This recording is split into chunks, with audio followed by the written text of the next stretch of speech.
आज आपके अरहम स्वधर्म का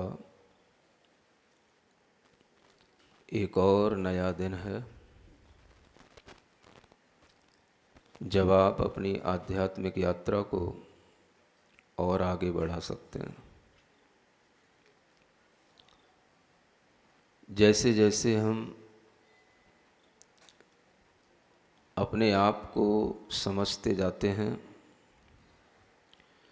बहिरात्मा से अंतरात्मा के प्रति जागृत होते हैं,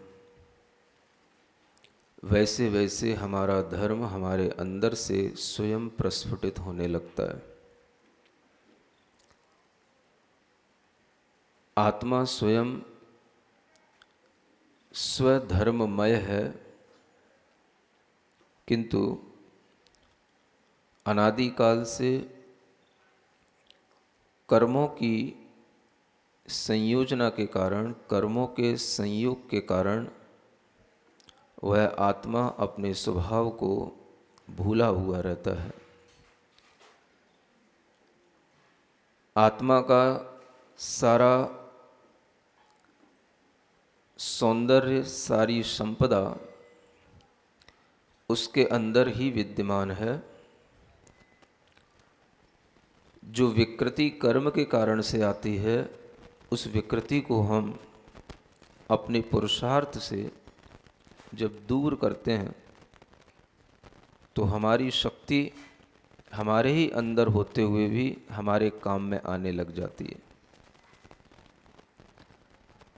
ज्ञान और ध्यान की यह प्रक्रिया उस शक्ति को जागृत करने की प्रक्रिया होती है। कोई भी व्यक्ति यदि पुरुषार्थहीन बना रहता है, अपने विवेक को जागृत नहीं करता है, तो वह भले ही अनंत शक्ति को अपने अंदर दबाए हुए बैठा रहे, उसकी शक्ति स्वयं कभी प्रकट नहीं होगी। शक्ति को अपने पुरुषार्थ से प्रकट करना होता है, और वह शक्ति जब हमारे लिए ध्यान, नमोकार आदि के मंत्र, ओम अरहम आदि की धारणाओं के माध्यम से हमारे अंदर की शक्ति जब प्रकट होती है, तो वो हमें पंच परमेष्ठी की ओर ही ले जाती है, शुद्ध आत्माओं की ओर ही ले जाती है। जो आत्माएं शुद्ध हो गई हैं या जो शुद्ध होने के मार्ग पर हैं, उन दोनों ही तरह की आत्माओं से हमारा जुड़ाव होता है, और उस शक्ति के माध्यम से हमारे अंदर जो एक सुख मिलता है, एक आनंद मिलता है, वह आनंद ध्यान के अलावा और कहीं नहीं मिल सकता। आचार्यों ने कहा, ध्यान पूर्वक अपने स्वरूप को जानो और पहचानो। जानने के बाद ही हम किसी चीज को पहचान पाते हैं। पहले हम जाने, टू नो जिसे हम कहते हैं, और फिर उसके बाद में टू रिकॉग्नाइज, उसको हम पहचाने। हम अपने आत्म तत्व के बारे में बहुत दिनों से सुनते आ रहे हैं, हम उसको जानते आ रहे हैं। जानने की प्रक्रिया हमारी सुनने से होती है, मतिक ज्ञान से हो जाती है, लेकिन पहचानने की प्रक्रिया हमारी ध्यान से होती है, और ध्यान में श्रुत ज्ञान अधिक काम करता है। जब हम अपने ज्ञान और ध्यान को मतिक ज्ञान और श्रुत ज्ञान के माध्यम से इस तरह से व्यवस्थित करते हैं, तो हमारे अंतरंग में जो छिपी हुई शक्तियां हैं वह प्रकट होने लगती हैं, और इस प्रकार की प्रक्रिया के माध्यम से हम बहिरात्मा से अंतरात्मा की ओर आते हैं। अंतरात्मा होने के लिए अपने स्वरूप का, अपने स्वभाव का ज्ञान होना जरूरी है। अन्यथा हम आंख बंद करके किसको देखेंगे? अपने स्वरूप को देखने के लिए हमें उस पर विश्वास होना भी जरूरी है, और इस तरह से वह विश्वास एक बार हम ऊपर से लेके चलते हैं तो बाद में वह विश्वास हम भीतर से खुद अपने अंदर प्रकट होता हुआ देखते हैं।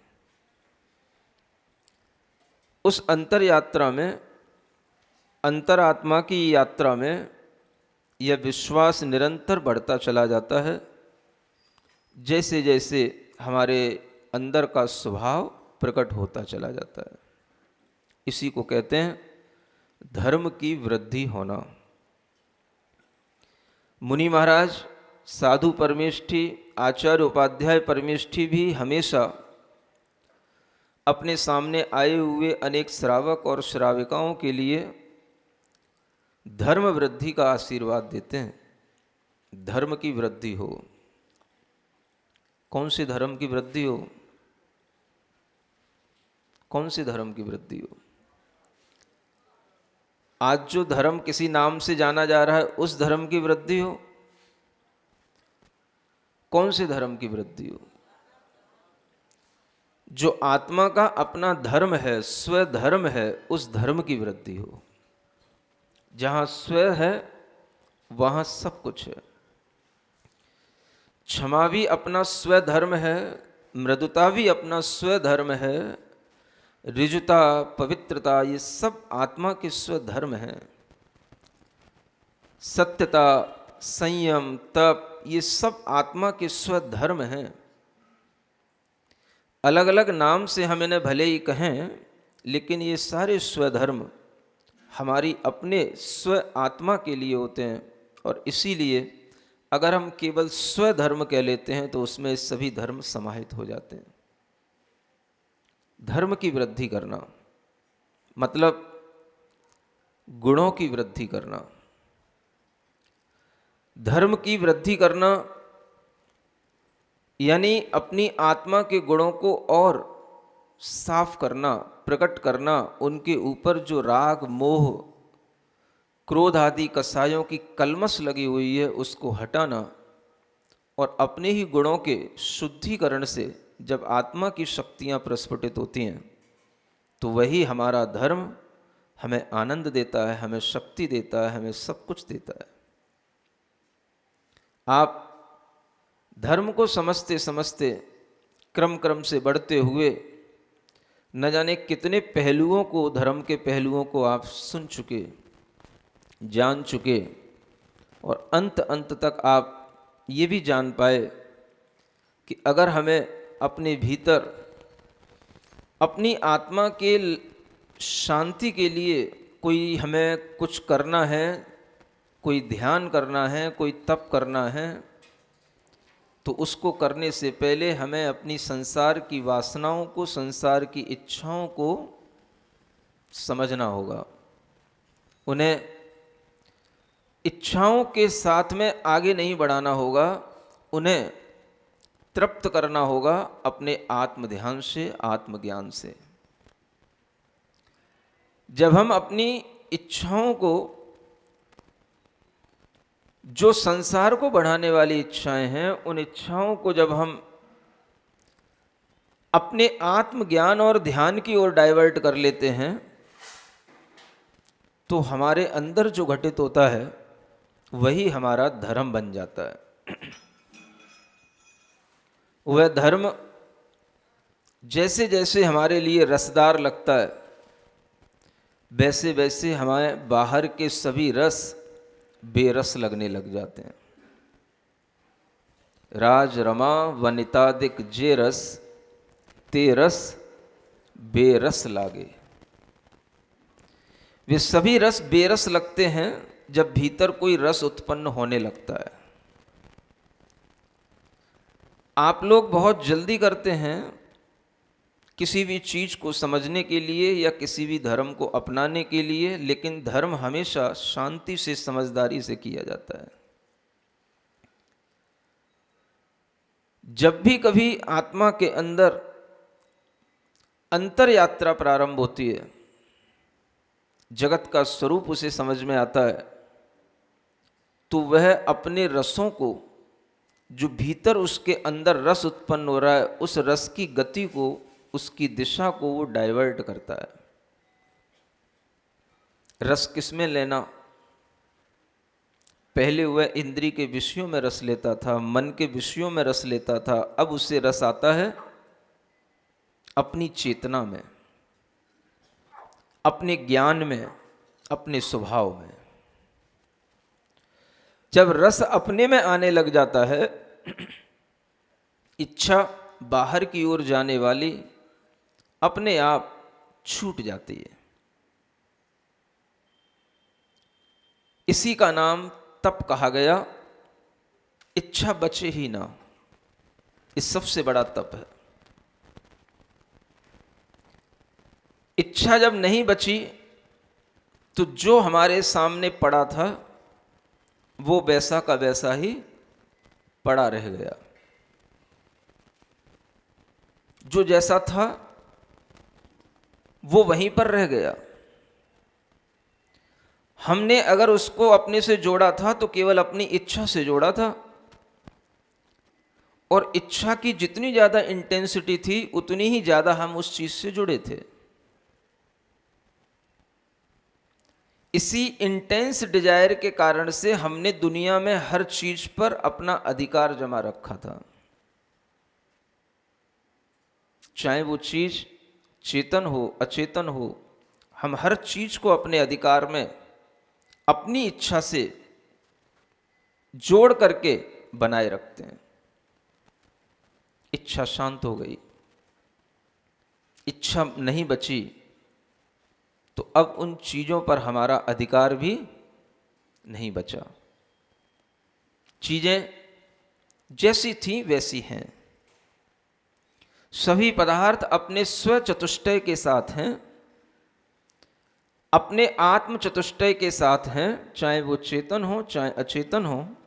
हर पदार्थ अपने अपने में परिणमन कर रहा था। हमने कुछ पदार्थों पर अपना अधिकार जमाया, कुछ पदार्थों को अपना बनाया, कुछ धन को, घर को, स्त्री पुत्र आदि को अपना बना करके हम उन पर हावी हो गए अपनी इच्छाओं के कारण से। जब इच्छाएं शांत हो गईं, इच्छाएं हमारी बची ही नहीं, तो अपने आप जो बचा वो हमें अपने से बिल्कुल अलग दिखाई देगा। जो जहां है वो वहीं पड़ा रहेगा। पहले भी पड़ा हुआ था, लेकिन हम उसके ऊपर हावी होकर के बैठते थे। यह मेरा, यह मेरा, यह मेरा। जब ये मेरापन समाप्त हुआ, ये मेरेपन का भाव नष्ट हुआ, ये इच्छा समाप्त हुई, तो अब जो है वो वहीं पर है, जहां है वहीं पर पड़ा हुआ है। और फिर उसको आपने एक नाम दे दिया कि भाई इसने इस वस्तु का त्याग कर दिया। त्याग कोई कुछ कर ही नहीं सकता। जब वस्तु तुम्हारी हो तो त्याग किया जाए। तुम जबरन उसके ऊपर हावी थे। जिस दिन तुम्हें बुद्धि से समझ में आ गया कि ये मेरी गलती थी, मैं अपने लोभ से, अपने मोह से उसके ऊपर हावी था, आपने अपना लोभ, अपना मोह कम किया, उसको छोड़ा, वस्तु जहां की तहां पड़ी है, नाम पा लिया, आपने वस्तु का त्याग कर दिया। आप क्या त्याग कर सकते हो? त्याग तो उसका होता है जो अपने में समाहित हो और उसको हम छोड़ दें। बाहर की कोई भी वस्तु क्या अपने में समाहित थी? कौन सी वस्तु अपने में समाहित थी? अपना बेटा, अपनी पत्नी, अपना घर, सब अपने में कहां चिपका हुआ था? सब कुछ तो अपने अपने में ही था। हम उसमें अपने आप को जोड़ लिए, और जब तोड़ लिए तो लोगों ने कह दिया आपने त्याग कर दिया। आपके अंदर एक और अहम पैदा हो गया, मैंने त्याग कर दिया। जहां से चले थे वहीं पे फिर आकर के खड़े हो गए। धर्म के 2 दिन पहले त्याग किया और धर्म के दूसरे दिन से ही अहम छोड़ना शुरू किया, और फिर धर्म के 2 दिन पीछे जो बचे थे वहां पर वह त्याग का अहम फिर शुरू हो गया और हम फिर वहीं जाकर के खड़े हो गए। इस सांप सीढ़ी का खेल चलता रहता है। आदमी पहले यह सोच ले कि बाहर की किसी चीज का कोई त्याग होता ही नहीं, ये झूठा अभिमान है। हमने ये छोड़ा, ये नहीं कहता कि मैंने इसको ग्रहण किया, ये मेरी गलती थी, कहता है हमने ये छोड़ा। ये अभिमान जगाता है। जो अनादि से गलती करता आया उस गलती का पश्चाताप नहीं करता कि मैंने इस चीज को अनादि से अपना रखा था, अनादि से इसके ऊपर मैं हावी था, मैं अपने मोह के कारण से, लोभ के कारण से पर को अपना मानता था। आज मेरी भ्रांति टूट गई, मैं जो था वही हूं और जो जहां पर था वो वही है। सब कुछ अपने स्वरूप में मुझे व्यवस्थित दिखाई दे रहा है। मैंने क्या भला त्याग किया, और तुम कर भी क्या सकते हो त्याग? त्याग कभी बाहर की किसी चीज का होता ही नहीं, और आदमी बाहर का ही त्याग किया जाता है। मैंने घर छोड़ा, माता पिता छोड़े, परिवार छोड़ा, धन छोड़ा। क्या छोड़ा? तेरा था क्या? हाँ हाँ मेरा था, मेरे नाम पर चढ़ा था। उस नाम पर तूने चढ़ा लिया था कि वो तेरे ऊपर चढ़ गया था? वो तेरे नाम पर तूने ही तो चढ़ाया। वो अगर अपने ऊपर चढ़ गया होता और फिर हम उसको अपने से हटाते तो फिर भी चलो थोड़ा बहुत समझ लेते कि हाँ चलो तूने कुछ छोड़ दिया। तूने खुद उस चीज को अपने ऊपर चढ़ाया, अपने नाम पर लिया, अपने अधिकार में लिया और अपने आप को बड़ा समझा। आज तेरी भ्रांति टूटी तो तूने कुछ त्याग किया, तो अब सोचता है कि मैंने बहुत त्याग कर दिया। क्या वास्तव में इसी का नाम त्याग है? अगर ये त्याग है तो ये फिर से वही से यात्रा शुरू हो जाती है जहां से हम शुरू हुए थे। त्याग हमने कुछ किया ही नहीं, त्याग होता ही नहीं। फिर आप कहोगे महाराज त्याग धर्म भी है कि नहीं? त्याग धर्म तुम्हारे लिए नहीं है जो तुम सोच रहे हो कि हमने त्याग कर दिया तो ये हमारा त्याग हो गया। हमने सट रस का त्याग कर दिया, मीठे का त्याग कर दिया, नमक का त्याग कर दिया। क्या त्याग कर दिया? तुम अगर उसमें स्वाद लेते थे, रस लेते थे, तो ये अपनी गलती महसूस करो कि ये हम पर वस्तुओं में रस लेते थे। ये तो कोई महसूस करता नहीं। मैंने इसका त्याग कर दिया, ये भाव अपने अंदर अहम के साथ धारण कर लेता है कि मैंने इसका त्याग कर दिया। वस्तु का त्याग होता कहां है? कौन सी वस्तु तुमसे आकर के चिपकती है, हमें बता दो। क्या मीठा तुमसे चिपकता है कि नमकीन तुमसे आकर के चिपकता है कि मुझे टेस्ट कर लो, मेरे अंदर बहुत स्वाद है? या कोई चेतन पदार्थ आकर के तुमसे चिपकता है कि मुझे अपने अंदर समा लो? कि अचेतन पदार्थ, ग्रह, परिवार आदि तुमसे आकर के कहता है मुझे अपने अंदर समा लो, और क्या तुम समा सकते हो उसको? कौन सी वस्तु आकर के तुमसे कहती है कि मुझे ग्रहण कर लो? कोई नहीं कहता। ये सिर्फ हमारी अपनी कमी है, हमारी अपनी लोभ की, हमारी अपनी रस बाहर लेने की जो आदत पड़ी है, उसके कारण से हम ऐसा महसूस करते हैं कि हम इसको ग्रहण कर रहे थे।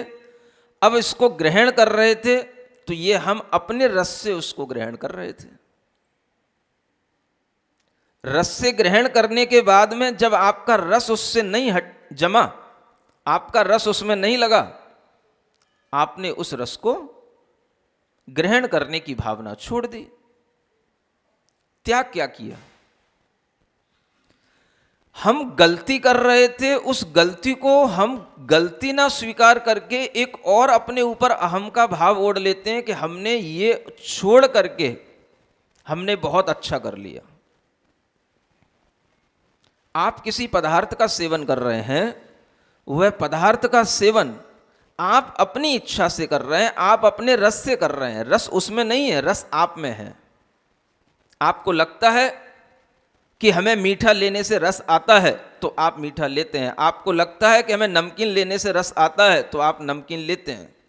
नमकीन और मीठा कभी नहीं कहता आपसे कि हमारे अंदर रस है, हमारा रस ले लो। कभी बोला किसी ने? बोलो तो। खिलाने वाला भले ही बोल दे टेस्टी है, रसदार है, ले लो। ये खिलाने वाला बोल रहा है। अगर वो वस्तु बोले तो समझे कि हाँ उसमें रस है। जब तक हमारे अंदर रस रहता है तब तक हमें उस वस्तु में रस दिखाई देता है, और जब हमारे अंदर से रस छूट जाता है, ते रस बेरस लागे। बेरस हमें सब बेरस लगने लगते हैं। बेरस का मतलब ही है कि हमें कहीं और रस आने लगा है।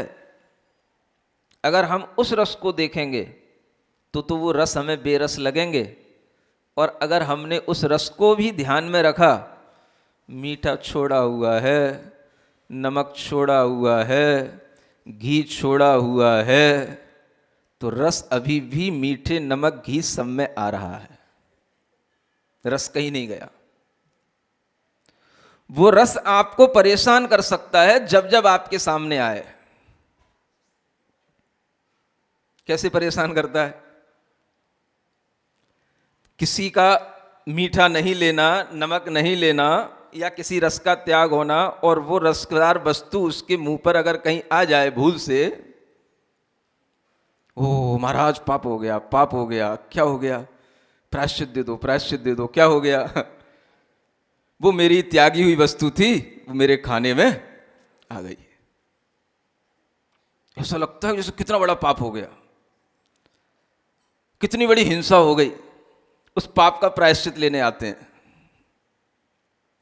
वह रस जब आपके अंदर आया, आपने जब पहली बार उस वस्तु को मुंह पर रखा, आपको ख्याल नहीं आया।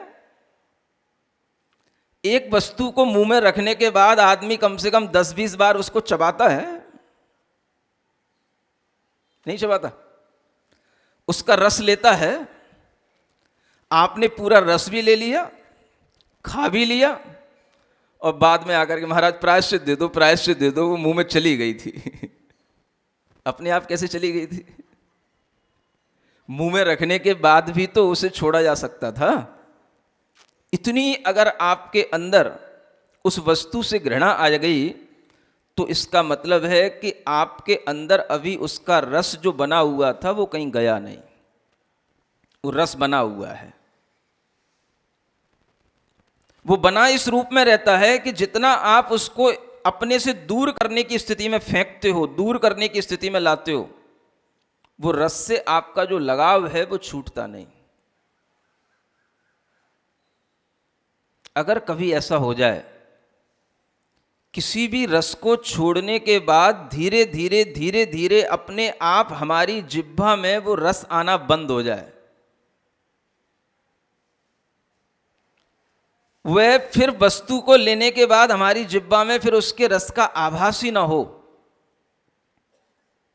तो कुछ लगे कि हाँ इस रस को छोड़ने के बाद कुछ फायदा मिला। ऐसा हो पाता है? होता है कि नहीं होता? बोलो तो। हो पाता है? आपने किसी वस्तु का रस लेना छोड़ दिया तो धीरे धीरे फिर आपके लिए कभी मान लो 10 साल बाद, 20 साल बाद वो वस्तु फिर से आपकी रसना इंद्री का विषय बने, तो आपको उसका रस कम लगेगा कि ज्यादा लगेगा? बोलो। हाँ, कोई क्या बोल रहा है? ज्यादा बोल रहे हो? क्या लगेगा? और ज्यादा लगेगा। क्यों लगेगा? रस तो उसमें से निकल जाना चाहिए था 10 साल 20 साल के अंदर।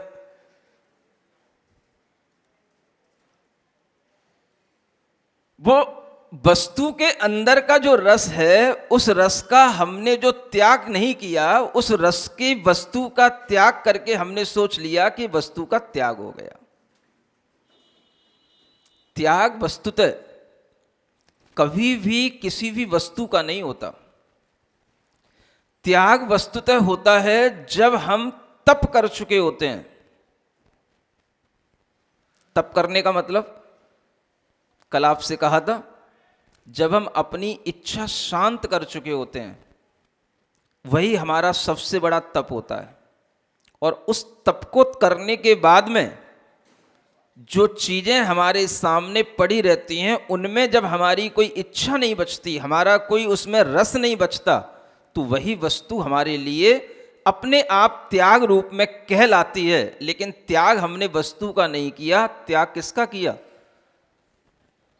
त्याग हमने अपनी उस इच्छा का किया, उस भीतर के रस का किया जो उस वस्तु से जुड़ता था। इसलिए जो ये धर्म का क्रम आपको क्रम क्रम से समझाया जा रहा है, उस क्रम में अगर आप देखें तो तप पहले आता है, त्याग बाद में आता है। लेकिन आप त्याग पहले करते हैं, तप बाद में करते हैं। और आप जिंदगी भर 10 धर्म पढ़ते हैं, उल्टा करते हैं। आप आदतन हर काम उल्टा करते हैं। आपसे हम कुछ कहें तो हो सकता है आप हमें ही उल्टा समझ बैठे। हो सकता है, क्योंकि जब आदमी अपनी धारणा को नहीं तोड़ पाता तो फिर सामने वाले पर भी वो है गलत आरोपित करता है और सामने वाले को ही गलत समझता है। धर्म क्या कह रहा है? तप के बाद त्याग होता है। अब तप कर लिया तो फिर त्याग किसका? यही समझने की चीज है।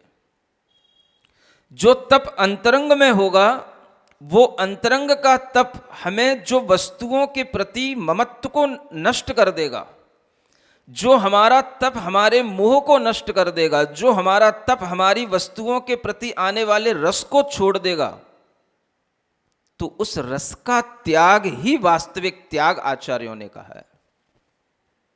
बाकी का त्याग ये सिर्फ कहने का त्याग है।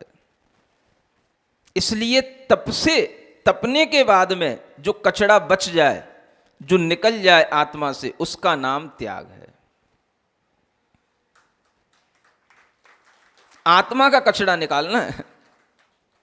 आत्मा की जो इंप्योरिटी है उसको डिस्कार्ड करना है, उसको रिमूव करना है। वह आत्मा की इंप्योरिटी जब तप के माध्यम से तप करके जो निकल गई, तो वो इंप्योरिटी क्या है? जो हमने पहले 4 दिन पढ़ा था। क्रोध बुरी चीज है, मान उससे भी बुरी चीज है, माया उससे भी बुरी चीज है, और लोभ उससे भी बुरी चीज है। हमें केवल क्रोध ही बुरा दिखाई देता है, लोभ बुरा नहीं दिखाई देता। आज तक किसी भी धर्मपत्नी ने मेरे पास आकर के कंप्लेंट नहीं की कि महाराज मेरे पति के पास परिग्रह का लालच, लोभ खूब बढ़ रहा है, आप उन्हें थोड़ा सा आशीर्वाद दें कि वे थोड़ा सा दान आदि किया करें। ऐसी कोई कंप्लेंट नहीं की आज तक किसी पत्नी ने। जब भी करेगी, महाराज मेरा पति मेरे ऊपर गुस्सा करता है, बच्चों पे गुस्सा करता है, घर में आता है तो माहौल बिगड़ जाता है, बस क्रोध शांत करा दो। आपको लगता ही नहीं कि लोभ भी कोई बुरी चीज है। नो वाइस लाइक एवराइस, लोभ के समान कोई दुनिया में बुराई नहीं। और हर चीज आदमी लोभ से ही पकड़े रखता है। हर रस हमारा लोभ से जुड़ा रहता है। हर पर पदार्थ पर ममत्व तुम्हारा लोभ के कारण से रहता है। इसलिए लोभ से सबसे ज्यादा पाप उत्पन्न होता है। लोभ पाप का बाप बखाना इसलिए कहा जाता है। लेकिन उस बाप को तो हम अपने पास में रखते हैं छाती से चिपका के, बाकी का सब करते रहो। जब आपके अंदर का यह जो कसाय का भाव, ये जो इच्छाओं का भाव, ये जो ममत्व का भाव ये जब भीतर से छूटता है, टूटता है और टूट करके जो नीचे गिरता है, उसको आचार्यों ने त्याग कहा है। बाहरी वस्तु को छोड़ने का नाम त्याग होता नहीं और उससे कभी त्याग बनता नहीं। इसलिए तप के बाद त्याग आया। तप में तपने के बाद जैसे स्वर्ण होता है, उसको जब तप से तपाया जाता है तो जो उसके अंदर और इम्प्योरिटी होती है, किसी भी तरह की किट्टिमाएँ, कालिमाएँ, कचड़ा होते हैं, वो सब उससे जो निकल रहे हैं, जो छूट रहा है, जो उसका अपना नहीं है, जो उसका वैभाविक परिणाम है, उस वैभाविक भाव को छोड़ना, उस विभाव को त्यागने का नाम त्याग होता है। वस्तु को त्यागने का नाम त्याग नहीं होता। ऐसा त्याग करना सीखो। त्याग धर्म पर आपने और दुनिया की चीजों के त्याग तो खूब किए होंगे, लेकिन त्याग वास्तव में किसका होना चाहिए? अपनी इच्छाओं का, अपनी कसायों का, और वो तप के बिना नहीं हो सकता। अगर आपने त्याग पहले कर दिया तो फिर आपके लिए भीतर ही भीतर प्रॉब्लम बनी रहेगी, भाई इच्छा तो टूटी नहीं, त्याग इनने और करा दिया। तो कई लोग हमसे इसी तरह की आके कंप्लेंट करते रहते हैं, महाराज उन महाराज ने हमें ये त्याग करा दिया, उन महाराज ने हमें ये त्याग करा दिया, और फिर हमसे वो बना नहीं, हमसे सजता नहीं, हमारी इच्छा मिटती नहीं। अब बताओ हम क्या करें, हम क्या करें, अब हम क्या करें? लेने वाले जाने, त्याग कराने वाले जाने। हम ऐसा त्याग कभी कराते नहीं। हम आपको पहले ज्ञान दे करके उस त्याग के बारे में बताना चाहते हैं, त्याग करना क्यों। अगर आपने त्याग अपनी इच्छा से किया होगा तो वो त्याग कहलाएगा। त्याग अगर दूसरे की इच्छा से होता है तो कभी त्याग नहीं होता। वो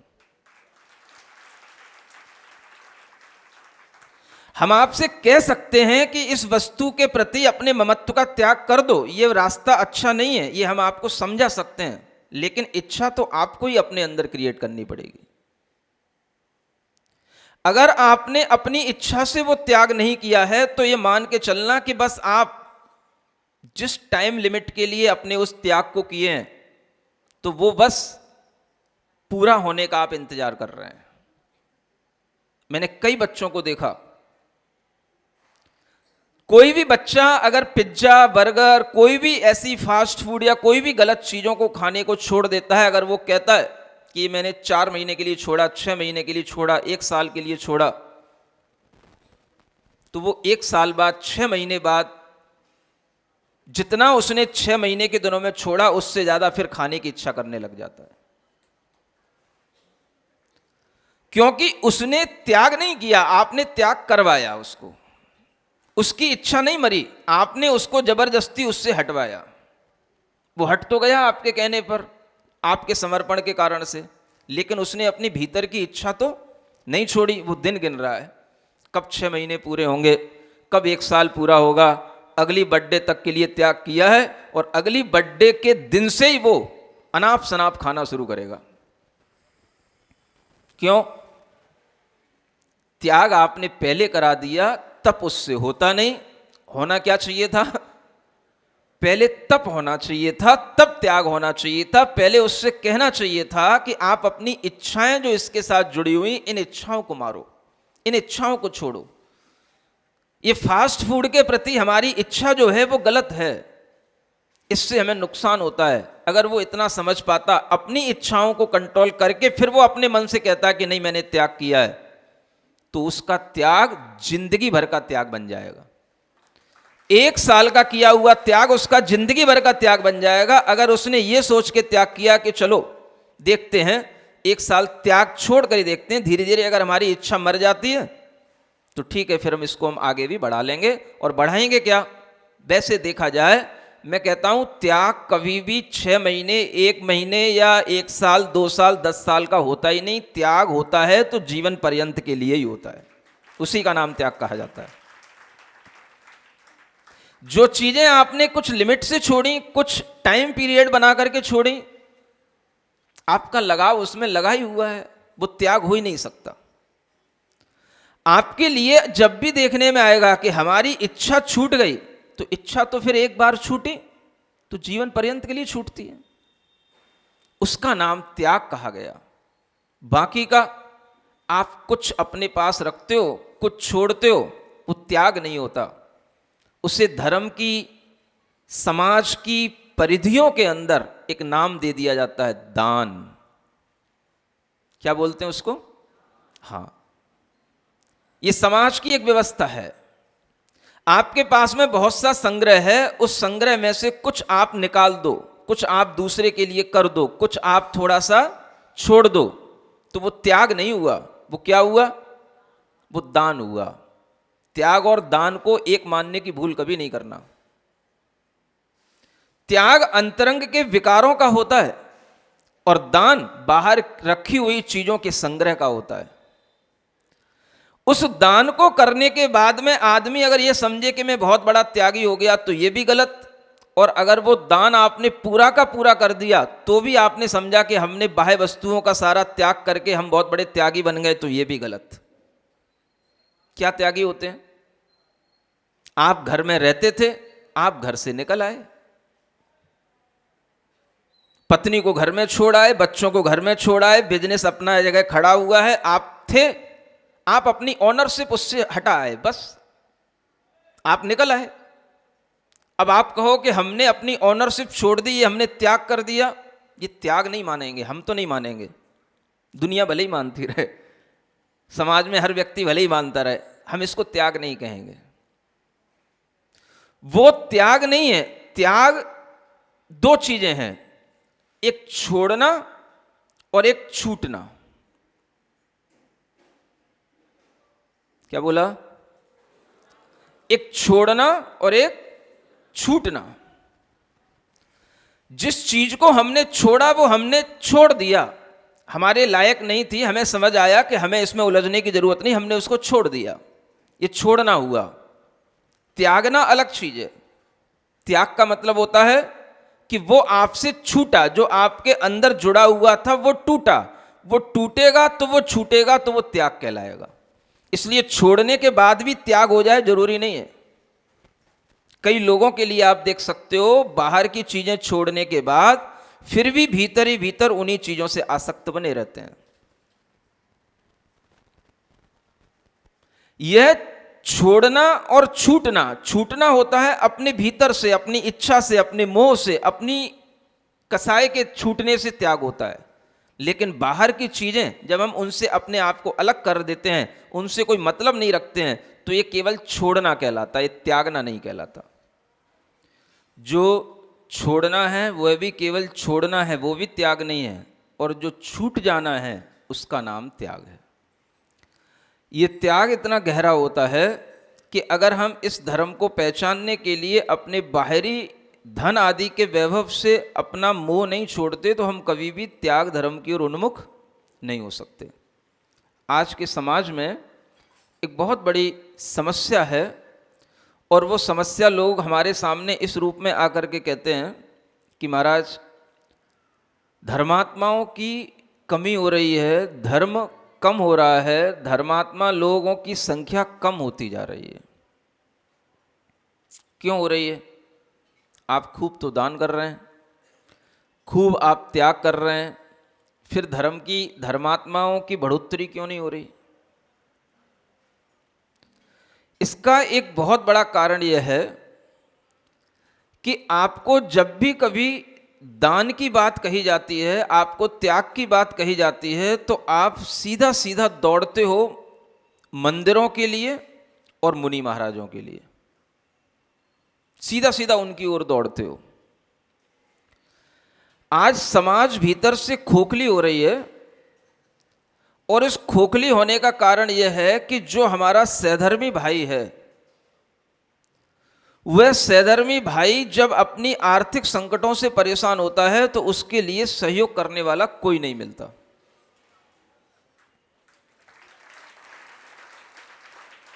आज हम इस दान धर्म के दिन, त्याग के दिन, मैं आपसे एक बात जरूर कहना चाहूंगा, आपको चाहे अच्छी लगे या बुरी लगे, मुझे इन चीजों से कोई फर्क नहीं पड़ता।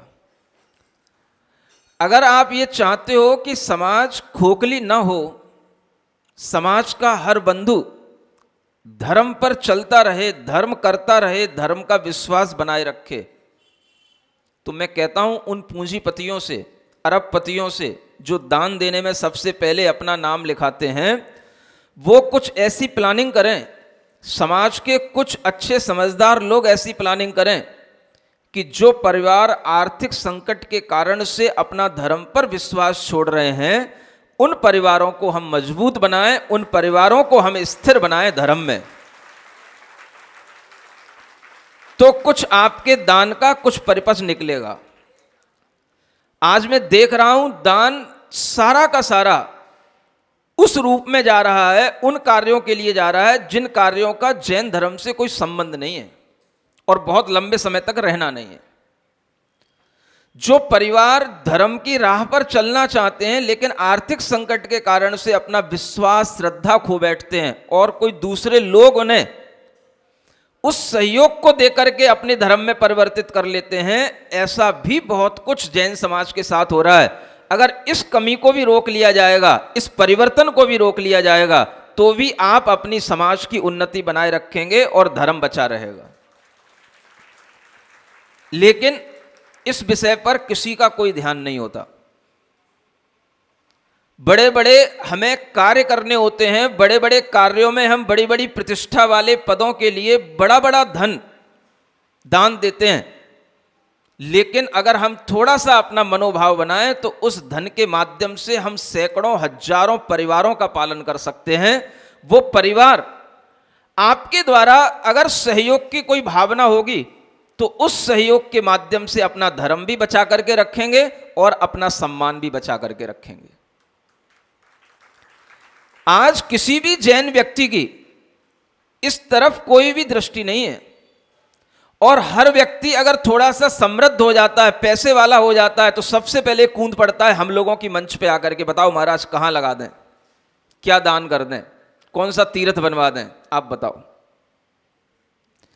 आदमी के लिए यह सोचना है कि जब हम अपने बगल वाले आदमी को मजबूत नहीं बनाएंगे, हम अपने ही घर के धर्म के लोगों को मजबूत नहीं बनाएंगे, तो उनका पलायन दूसरी धर्म में हो रहा है। आपकी आंखों पे पट्टी बंधी, आपको कुछ नहीं दिख रहा है।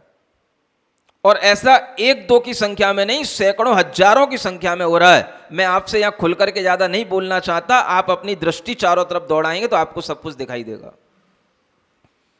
ऐसे परिवार जो थोड़ा सा आर्थिक दृष्टि से कमजोर होते हैं, उन्हें अन्य लोग बहला करके, उनके बच्चों को सहायता दे करके, अपनी संस्थाओं में उन्हें पढ़ा करके उनके माता पिता तक को अपने धर्म में परिवर्तित कर लेते हैं और वो सारे के सारे परिवार दूसरे रूप में रूपांतरित हो जाते हैं। नाम से वो जैनी थे, अब काम से वो कोई जैनी नहीं रहे, वो आपके रहे ही नहीं, आपको कुछ ख्याल नहीं। सबसे बड़ा धर्म आज के समय पर अनेक लोगों को यह चिंता का विषय बना हुआ है कि समाज कम होती जा रही है, जनसंख्या जितनी है उतनी भी बचने वाली नहीं दिखाई दे रही है और जो धर्म है वो टिकने वाला नहीं दिखाई दे रहा है। तो इसका मूल कारण यह है कि पूंजीपतियों की दृष्टि ऊपर ही ऊपर अपने अहम को बढ़ाने में लगी है। पूंजीपतियों की दृष्टि में यह भाव जब तक नहीं आएगा कि मैं अपनी पूंजी से किसी दूसरे के घर को बचा लूं, अपने ही धर्म में स्थिर कोई व्यक्ति है, अपना ही सधर्मी है, उसको मैं अपने ही धर्म में स्थिर करने का कोई उपाय निकाल लूं, तब तक आपकी धर्म की दृढ़ता, आपके धर्म की वृद्धि नहीं हो सकती।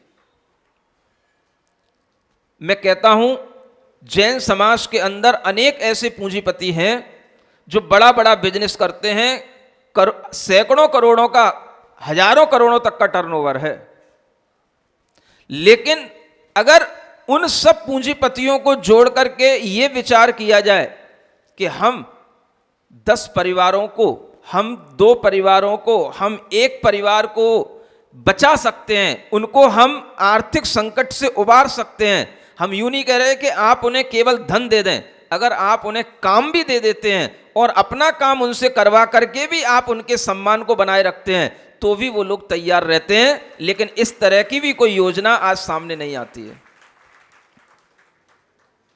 हर एक समृद्ध व्यक्ति को, समर्थ व्यक्ति को यह सोचना चाहिए कि अगर कोई परिवार हमें आर्थिक स्थिति से कमजोर दिखाई दे रहा है तो हम उसे कुछ ना कुछ काम दें। अगर हमारे पास में बड़ी बड़ी फैक्ट्रियां हैं, हमारे पास बड़े बड़े बिजनेस हैं, तो या तो हम उन्हें अपने बिजनेस के प्रोडक्ट वहां पहुंचा करके उन्हें सेल करने को बोलें, या उन्हें हम अपने किसी भी तरीके से ऑनलाइन ऑफलाइन जैसे भी संभव हो हम उनको अपने बिजनेस से जोड़ करके उनके लिए भी वह बिजनेस कराने का भाव रखें। और इस तरह से अगर हम उन्हें स्थित करेंगे तो ये सबसे बड़ा धर्म है, जिसे स्थितीकरण अंग कहा जाता है, जो सम्यक दृष्टि का धर्म होता है। आज ये धर्म बिल्कुल लुप्त होता जा रहा है। हर बच्चा हमारे सामने आके चिल्लाता है, महाराज आशीर्वाद दो, पैसा वाला बन जाऊं, क्योंकि हमें भी करोड़ों का दान करना है। आज ये दान की लिस्टें देख देख करके बच्चों के दिमाग खराब हो रहे हैं, इसलिए उनका जॉब करने का, बड़ी बड़ी कंपनियों में काम करने का मन बनता है कि हम भी इसी तरह से अपना नाम कमाएंगे, बड़े बड़े लिस्टों में अपना नाम निकालेंगे, हमें भी इतना दान देना है, इतना बड़ा बड़ा मंदिर बनाना है। इसके अलावा बच्चों के दिमाग में कुछ नहीं आ रहा है। इधर वो पलायन बच्चों का हो रहा है जॉब के कारण से, उनकी महत्वाकांक्षा बढ़ने के कारण से, और इधर जो आर्थिक स्थिति मध्यम वर्गीय लोगों की बिगड़ती चली जा रही है, वो कभी जीएसटी बिगाड़ देती है, कभी कोरोना बिगाड़ देता है, और इसके कारण से कितने परिवार धराशायी हो जाते हैं। उनको स्थित करने का हमारे पास में कोई विकल्प नहीं होता, कोई विचार नहीं होता, और हम धार्मिकता का चादर ओढ़े ओढ़े धर्म की जय बोलते रहते हैं। आपके लिए ये बात इसलिए कही जा रही है कि हम अपनी थोड़ी समझदारी बढ़ाएं, अपने ही लोगों को, अपने ही आस पड़ोस के लोगों से घृणा ना करें। मैं बड़ी बात नहीं कहता हूं, जबलपुर के पास बैठा हूं और जबलपुर से कई परिवार मेरे पास आ चुके हैं जो आर्थिक स्थिति के संकट से गुजर रहे हैं, इतने बड़े जबलपुर के अंदर। समझ आ रहा है? लोगों के बिजनेस किन्हीं कारणों से डूबे, कुछ उनकी अपनी अज्ञानता से डूबे, कुछ कोरोना ने डुबा दिए, क्योंकि कोरोना में बहुत सारे बिजनेस वाले लोगों के लिए बहुत बड़ा एक आघात पहुंचा है, और उसके कारण से उनकी सारी व्यवस्थाएं चरमरा गईं। लेकिन कोई व्यक्ति, किसी जैन व्यक्ति विशेष रूप से सम्मान, अपना आत्मसम्मान बनाए रखने के लिए किसी दूसरे से सामने हाथ नहीं फैला सकता, क्योंकि उसके लिए वह चीज गवाह नहीं करती कि वो ऐसा कर सके। अगर कोई समाज के बड़े लोगों की इस तरह की योजना बने, हर एक बड़ा व्यक्ति ये सोचे कि मैं 2 परिवार को, 4 लोगों को समर्थ बना सकता हूं, तो ऐसी एक योजना बना करके उसकी लिस्टिंग तैयार की जाए, और उसके माध्यम से उन लोगों को सब तरीके से उनकी जांच परख करके उन्हें समर्थ बनाने की कोशिश की जाए। अगर इस कार्य में समाज लगे तो मैं समझूंगा कि ये धर्म जिंदा रहेगा, धर्म आगे बढ़ेगा, धर्म की मजबूती बढ़ेगी, और धार्मिक व्यक्ति का धर्म पर विश्वास बना रहेगा। ये हो नहीं रहा है, बाकी सब हो रहा है। या तो अपने लिए कुछ करो या दूसरे के लिए कुछ करो। अपने लिए करने के बाद भी आपको अगर कुछ ये दिखाई नहीं देता है कि हम इससे ज्यादा नहीं कर सकते हैं, तो फिर दूसरे के लिए कुछ करो। तब तक आपका काम होता है, आप अपने लिए करो, तपो अपने लिए, अपनी कसाएं कम करो। लेकिन आज एक दूसरा धर्म का मोड़ आया, त्याग। किसके लिए? अगर आप त्याग नहीं कर सकते हो तो फिर जो आपके पास संग्रहित है उसका दान करो। दान किसके लिए करो? अनुग्रहार्थम। अनुग्रह के लिए दान किया जाता है। स्वस्य अतिसर्ग अनुग्रहार्थम दानम। अनुग्रह के लिए, दूसरे का भी धर्म पर उपकार बनाए रखने के लिए, दूसरे के ऊपर एहसान करने के लिए नहीं, उपकार के लिए, अनुग्रह करने के लिए कि इसका धर्म बचा रहे। इस तरह का दया भाव, अनुग्रह का भाव आपके अंदर रहे, और फिर उससे आप अपने धन के संयोग से किसी परिवार को धर्म में स्थिर रखें, तो मैं समझता हूं यही सबसे बड़ा दान कहलाएगा। जो जरूरत के समय पर जरूरतमंद लोगों को दिया जाता है उसी को दान कहते हैं। जो बिना वजह बाढ़ की तरह इधर उधर फिकता रहता है, जिसको कोई कुछ ग्रहण करने वाला नहीं है, वो दान की श्रेणी में नहीं आता, क्योंकि जहां जरूरत नहीं है वहां आप कितने ही करोड़ लुटाओ उसका कोई मतलब नहीं है।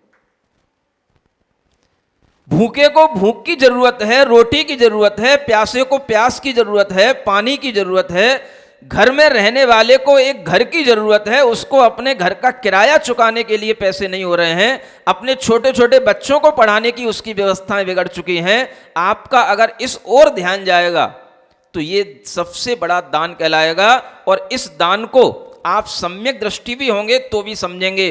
स्थितिकरण अंग इसी को कहा गया है, ये सबसे बड़ा अंग है। और आज के समय में दान उसी को दान कहेंगे जो दान वास्तव में जहां पर जरूरत है वहां पे लगाया जाए। जहां जरूरत नहीं है और जबरदस्ती जरूरत बना बना करके उन चीजों में जबरदस्ती पैसा इन्वेस्ट किया जाता है, ये समाज के द्वारा एक बहुत बड़ी या तो हानि की जा रही है या समाज को इस प्रकार की अज्ञानता के कारण से कुछ पता नहीं है कि हम क्या कर रहे हैं। हमें वो काम करने चाहिए जिनकी आज समाज में जरूरत है, जिसके माध्यम से युवा पीढ़ी समृद्ध बने, भटकने से बचे और अनेक अनेक दूसरे मत मतांतरों को ग्रहण कर लेती है वो युवा पीढ़ी, क्योंकि हमारे पास उन्हें देने के लिए ना तो शिक्षा के साधन है, ना उनकी आर्थिक स्थिति को बनाए रखने के साधन है। और हम फिर भी अनेक अनेक करोड़ करोड़ रुपए एक एक पद की प्रतिष्ठा में लुटा रहे हैं। लेकिन हमारे ख्याल में ये बात नहीं आती कि हमें अपने धन का सदुपयोग कैसे करना चाहिए। मैं आपसे कह रहा हूं सभी लोग इस बात को सुने, समझें। हर व्यक्ति केवल इतना इतना विचार कर ले कि मैं 2 व्यक्तियों को या 2 परिवार को संभाल सकता हूं और किसी भी तरह से मैं उन्हें संभालने के लिए कोई भी अपनी चीजें उन्हें बेचने के लिए दे सकता हूं, उन्हें अपना बिजनेस का कोई पार्ट बना सकता हूं। अगर इस तरह से हर व्यक्ति किसी ना किसी लोगों को संभालने लगे तो ये संभलने वाले लोगों की लिस्ट भी कलेक्ट की जा सकती है। आजकल मोदी योगी तरह तरह के सर्वे करवा रहे हैं। मैं कहता हूं जैन समाज के अंदर इस बात का सर्वे होना चाहिए कि कितने लोग अपने घर का पालन नहीं कर पा रहे, अपने घर को चला नहीं पा रहे और अपने बच्चों के लिए अच्छी शिक्षा नहीं दे पा रहे। इस बात का सर्वे करने के लिए लोगों के लिए उठना चाहिए कि हम ऐसा सर्वे करवाएं हर शहर में, और उन लोगों को आर्थिक स्थिति से मजबूत बनाने के लिए हम अपने धन का सदुपयोग करें। ये काम अगर होगा तो मुझे लगेगा कि धर्म बचेगा। अन्यथा जो लोग जो कर रहे हैं, मैं किसी पर कोई आपत्ति नहीं कह रहा हूं, लगा रहा हूं, लेकिन मैं एक नया विचार दे रहा हूं। आप इस विचार के साथ जुड़ेंगे तो आप वास्तव में धर्म और धर्मात्मा की महिमा को समझ सकेंगे। यह समझना जरूरी है। आज के समय में बहुत से ऐसे परिवार हैं जो टूट रहे हैं, भीतर ही भीतर टूट रहे हैं। मुझसे तो कहने बड़ी हिम्मत से 2-4 लोग आ पाएंगे, कितने लोग हमसे कहने आ पाएंगे? जिनका थोड़ा बहुत हमारे ऊपर विश्वास होगा वो कहने आ पाएंगे। लेकिन बहुत से लोग ये भी जानते हैं कि हमें किसी से कुछ कहना ही नहीं, जो होगा देखा जाएगा। अपने आत्मसम्मान के कारण से वो किसी के आगे हाथ भी नहीं फैला सकते। लेकिन हमें इस बात की जरूरत है कि हम अपनी समाज के अंदर इस तरह के सर्वे करवाएं और समाज के उन लोगों को देखें कि इनका आर्थिक स्तर कितना कमजोर है, हम इन्हें कैसे मजबूत बना सकते हैं, उनकी लिस्ट बनाई जाए। और अनेक पूंजीपति जो गर्व से कहते हैं हम इतना दान देते हैं, उनके पास में वो लिस्टें पहुंचा करके उनसे कुछ उन्हें संबल दिया जाए ताकि वह धर्म का पालन कर सकें। इसी का नाम देव शास्त्र गुरु पर विश्वास बनाए रखने का सम्यक दर्शन है। और ये सम्यक दर्शन रहेगा तो ये 10 धर्म रहेंगे। अगर सम्यक दर्शन नहीं है तो कोई धर्म नहीं है। ये बात आज आपसे विशेष रूप से कहने को मिली, ये एक चिंतन में आई। अगर आप इस बात को ध्यान में रख करके कोई योजना बनाएंगे तो हम यहां से आपको बहुत अच्छा आशीर्वाद देंगे और गुरु महाराज का भी आशीर्वाद दिलवाएंगे। इस कार्य पर ध्यान रखने की जरूरत है। समाज के अनेक समझदार पढ़े लिखे लोग जो सर्वे टीम अपने पास में रखते हैं, इस तरह के अलग अलग बड़े बड़े शहरों के इस तरह से सर्वे करवाएं और आसपास के लोगों से ही उनके लिए सहयोग के लिए गुजारिश करें। तो इस तरह से उन श्रावकों का भी सम्मान बना रहेगा और आपकी एक पहल उन लोगों के धर्म संकट से बचने में उन्हें काम आएगी। ये काम होना जरूरी है। कौन इसमें आगे आएगा ये मैं खुला ऐलान कर रहा हूं। जो आगे आए वो हमें अपनी जानकारी दे सकता है और खुद योजना बना करके हमारे सामने आ सकता है। आज समय ज़्यादा हो गया है, बोलिए उत्तम त्याग धर्म की।